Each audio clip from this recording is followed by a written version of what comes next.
Bismillahirrahmanirrahim. Assalamualaikum warahmatullahi wabarakatuh. Baca Al-Quran satu hurufnya berapa? 10. Itu paling minimal. Dalilnya At-Tirmidzi nomor hadis 2010. Ya, At-Tirmidzi nomor hadis At-Tirmidzi nomor hadis 2010. Ya, man qara'a harfan min kitabillahi falahu asyru hasanat. Siapa yang membaca satu huruf saja dari Al-Quran, dia mendapatkan 10 pahala dari setiap satu hurufnya. Walam aqul alif lam mim harfun. Saya tidak katakan kata Nabi alif lam mim satu huruf, tapi alif satu huruf, lam satu huruf, mim satu huruf. Walikulli harfin asyru hasanat. Setiap hurufnya 10 kebaikan. 10 itu dihitungnya jangan begini. 1, 2, 3, 4 bukan. Cara ngitungnya 1 keduanya 500 tahun. 2 ketiganya 500 tahun. 3 keempat 500 tahun. Jadi kalau Anda sehari nggak baca Al-Quran, Anda rugi karena Anda kehilangan pahala ribuan tahun. Rugi. Sebentar, gini cara memahaminya. Yang pengen masuk surga, coba angkat tangan. Yang pengen ke surga dah. Ya, alhamdulillah. Dah, turun dah. Masya Allah. Yang surganya Firdaus. Tuh, belum saya minta udah pada ngangkat. Nah, yang pengen ketemu Nabi, ayo. Oh, Masya Allah, ya. Biasanya syaratnya meninggal dulu tuh. Lihat sini. Ya, tadi kan pengen surga Firdaus, ya kan? Pengen ketemu Nabi. Masuk surga itu syaratnya 1 beriman, 2 beramal soleh. Jadi amal salahnya dikit, dikalahkan oleh amal solehnya. Itu rumusnya ada di Quran surah kedua Al-Baqarah ayat 25. Wa basyiril ladzina amanu wa 'amilus shalihat anna lahum jannatin tajri min tahtihal anhar. Baik, jadi amal solehnya mesti banyak, salahnya mesti sedikit. Pahalanya udah banyak, dosa dikit. Kalau Anda pengen jadi ahli surga, rumusnya kumpulkan pahala yang banyak, dosa dikit. Sekarang saya tanya pada Anda, siapa yang nggak punya dosa? Angkat tangan. Ayo, kayak tadi ngangkat. Yang dosanya dikit, angkat tangan. Tuh. Yang dosanya banyak. Tuh. Saking banyaknya, sebagian nggak bisa ngangkat.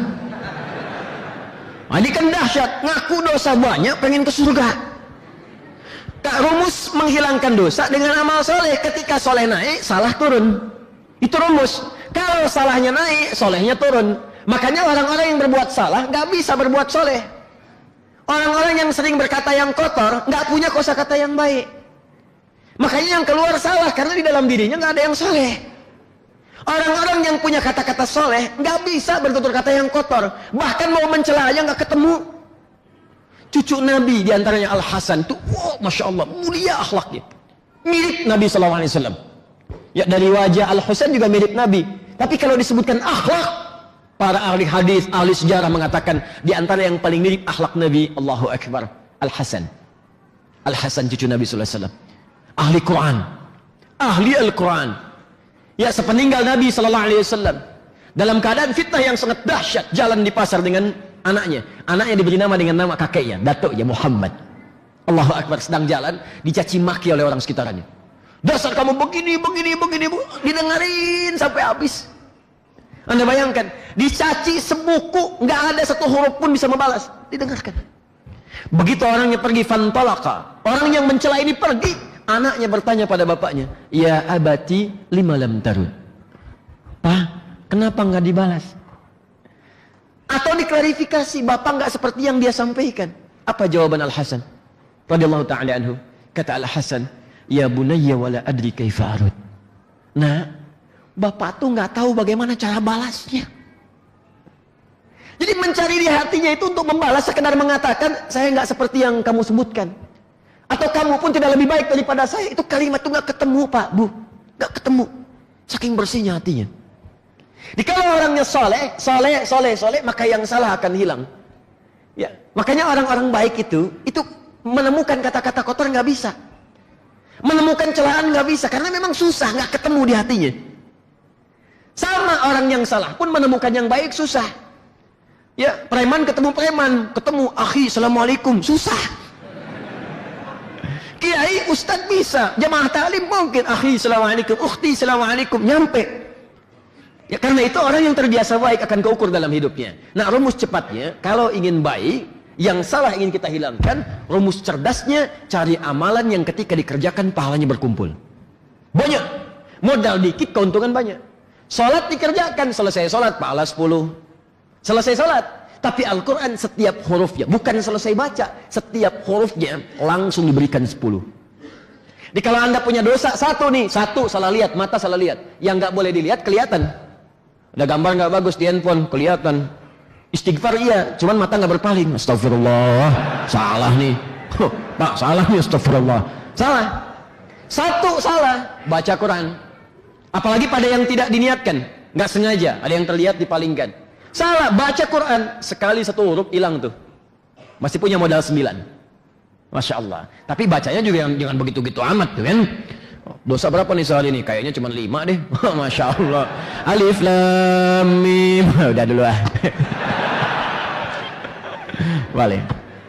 Nah, jadi sebelum kita bahas, kita baca dulu. Mudah-mudahan saya tidak ingin 1-2 orang yang punya pahala. Kita semua insya Allah baca. Ya, ikuti bacaan saya. A'udzu billahi minasy syaithanir rajim.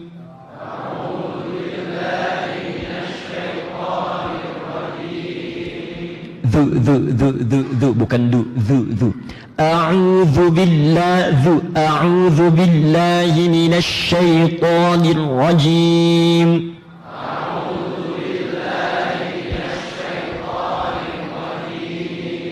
Bismillahirrahmanirrahim.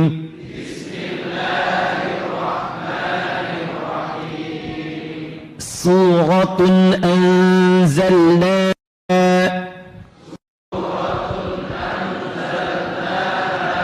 wa faradnaha wa anzalna fiha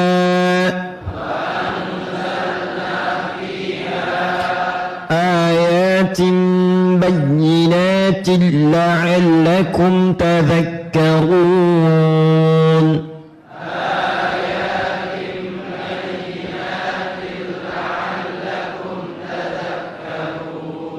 Baik, surah ini disebut surah An-Nur, sifatnya madaniyah, diturunkan setelah hijrah, terdiri dari 64 ayat setidaknya.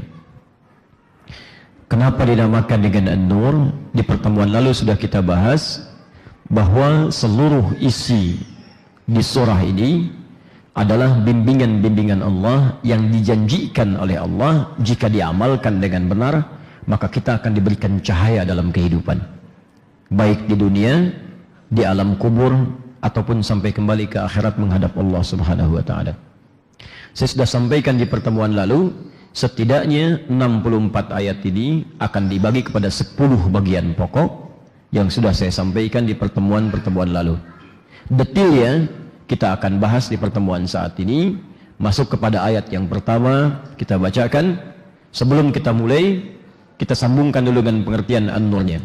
Jika kalian ingin mendapatkan cahaya dariku, kata Allah, ingin terang di kehidupan dunianya, tersinari di alam kuburnya, dan punya cahaya sampai masuk ke surganya, maka aku turunkan surah berikut ini yang kalian harus amalkan isinya. Suratun anzalnaha.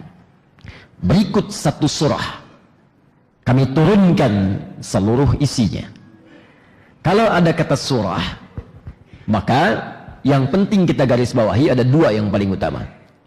Yang pertama, Allah ingin memberikan penjelasan dengan sangat kuat dan penegasan bahwa jangan pisahkan pelajaran di ayat-ayat itu sehingga mengambil 1-2 bagian saja tanpa mengkaji keseluruhannya. Yang penting di ayat ini, kata Allah, di surat ini bukan 1-2 ayatnya, tapi seluruh ayatnya dalam satu surah ini. Karena itu kalimatnya dibuka dengan kalimat suratun, bukan ayatun. Jadi kalau Anda ingin dapatkan cahaya dengan sempurna, mata bercahaya, nanti ada di sini bimbingan tentang mata, lisan bercahaya, tangan bercahaya, kaki bercahaya, maka pelajari seluruh ayat di surah ini satu surahnya. Ya, bukan 1-2 bagian ayatnya. Jelas di sini? Baik. Yang kedua, kata suratun, saya jelaskan di pertemuan lalu, itu asalnya bisa seakar dengan kata su'run. Su'run atau surun. Bisa surun atau su'run. Di sini diberikan sifat, di akhir ditambah tak menjadi suratun. Ya, di antara satu dari sekian akar katanya. Su'run, saya pernah sampaikan, adalah pembatas. batas atau pagar. Ya, sehingga di Madinah pernah dibuat pagar disebut dengan Su'rul Madinah, batas kota Madinah dengan kota-kota yang lainnya. Kalau Anda sudah melewati batas itu, ya dijaga di situ supaya orang-orang yang tidak berkepentingan tidak masuk ke situ. Batasnya disebut dengan Su'run. Kadang-kadang disebut dengan Surun, ya Surun. Seperti di Al-Quran tadi surah ke-57 Al-Hadid ayat ke-13. Ya, yauma yaqulul munafiquna wal munafiqatu lilladzina amanu unzuru ya unzuruna naqtabis bin nurikum qila irji'u faltamisu nuran fadhuriba bainahum bisurin, ya bisurin. Maka dibuatkan dari orang munafik ini dengan orang-orang beriman satu pagar pembatas yang nggak bisa melewati itu. Jadi surun, ya, di antara turunan katanya ditemukan di Quran surah Al-Hadid surah 57 ayat ke-13. Allah buat pembatas antara neraka dengan surga sehingga orang neraka nggak bisa sampai ke surga. Tapi kalau ahli surga bisa saling mengunjungi, tergantung levelnya. Jika levelnya paling atas dia bisa berkunjung ke bawah. Level bawah nggak bisa berkunjung ke atas. Dia ada 4 level surga nanti. Ya, level surga pertama, level surga dengan para nabi. Ya, semua nabi yang pernah tinggal di bumi. Itu ada di Quran surah keempat An-Nisa ayat 69. Amalannya ada di situ. Yang berhak di surga bersama Nabi itu semua Nabi. Dari Nabi Muhammad SAW sampai Nabi Adam. Ada di situ semua. Ya Muhammad SAW, ya bin Abdullah, bin Abdul Muttalib, bin Hashim, bin Abdul Manaf, bin Qusay, bin Murrah, bin Kilab, bin Ka'ab, bin Ghalib, bin Figir, bin Malik, bin Nadar, bin Kinana, bin Khuzaimah, bin Mudrika, bin Ilyas, bin Nizar, bin Mudar, bin Ma'ad, bin Adnan, bin Addi, bin Adri, bin Muqawwam, bin Nahur, bin Tari, bin Ya'rub, bin Yasub, bin Nabit, bin Ismail alaihissalam, bin Ibrahim alaihissalam, bin Azar, bin Nahur, bin Abir, bin Kinan, bin Arfakhshad, bin Sam, bin Nuh alaihissalam, bin Mihlail, Matushala, bin Kinan, bin Anwas, bin Tis, bin Adam alaihissalam. Dari zaman Nabi Adam sampai Nabi Muhammad, komplek Nabi Muhammad paling bagus. Ya, paling tinggi, paling elit. Itu semua para nabi. Bahasanya nabiyyin. Wa may yuti'illaha war rasula fa ulaika ma'al ladzina an'ama Allahu 'alaihim minan nabiyyin. Semua para nabi. Yang tinggal di situ paling utama ada 3 golongan. Satu, para syuhada. Syuhada, orang-orang yang syahid. Ya, syuhada, makanya saya katakan kalau ada amalan-amalan yang setara dengan nilai jihad, yang kalau wafat syahid cepat buru itu. Sekarang nggak ada tuntutan untuk bela. Ya, bela negara, bela ibadah dan sebagainya. Nggak ada sekarang. Yang ada apa? Cari amalan setara. Contoh apa? Majlis ilmu. Makanya dalam sepekan coba cari amalan yang bisa mengantarkan ke surga dengan cepat. Masa mau cari dunia terus? Mau sampai kapan tuh cari dunia? Satu saat akan pulang, kita akan tinggalkan. Makanya buat program. Pekan ini di mana pengajian? Al-Hikmah. Oh, ini Al-Hikmah, ini An-Nur. Ini Masjid Raya Pondok Indah, yang ini Masjid A, Masjid B. Petakan oleh kita. Begitu ada bagian yang kosong kita hadiri, datangi. Wafat Anda sedang dalam perjalanan menuntut ilmu, wafatnya syahid. Syahid. Bahkan ada hadis Nabi di Ibnu Majah nomor hadis 233 dari sahabat Abu Darda. Man salaka tariqan yaltamisu fihi ilma, sahhalallahu lahu tariqan ilal jannah. Siapa yang menyiapkan dirinya sengaja untuk menuntut ilmu, melapangkan waktunya, maka setiap langkahnya langsung akan dicatat oleh Allah, diperintahkan pada malaikat, catat setiap langkahnya untuk meringankan langkah dia ke surga. Wa innal malaikata la tad'u ajnihataha ridwan li talibil ilmi. Bahkan sebelum dia berangkat, kata Allah, saya akan kirimkan malaikat khusus untuk membentangkan sayapnya, memberikan ridha kepadanya. Ridhanya malaikat diantaranya bisa memohonkan istighfar kepada Allah, yang kedua mengaminkan doanya. Makanya sebelum berangkat doa dulu. Ya, wa rabbi zidni ilman, ya Allah mohon tambahkan ilmu pada saya. Ya Allah mudahkan saya di pengajian, jauhkan dari sifat ngantuk, jauhkan dari ya Allah yang membuat konsentrasi saya hilang. Minta berdoa. Ya, itu ada malaikat. Makanya malaikat sifatnya gaib, nggak tampak. Kalau ditampakin nggak jadi berangkat. Baru keluar rumah udah lihat sayap begini. Wih, ada siapa? Malaikat maut. Terima kasih untuk semuanya. Mohon maaf kami langsung pamit. Assalamualaikum warahmatullahi wabarakatuh.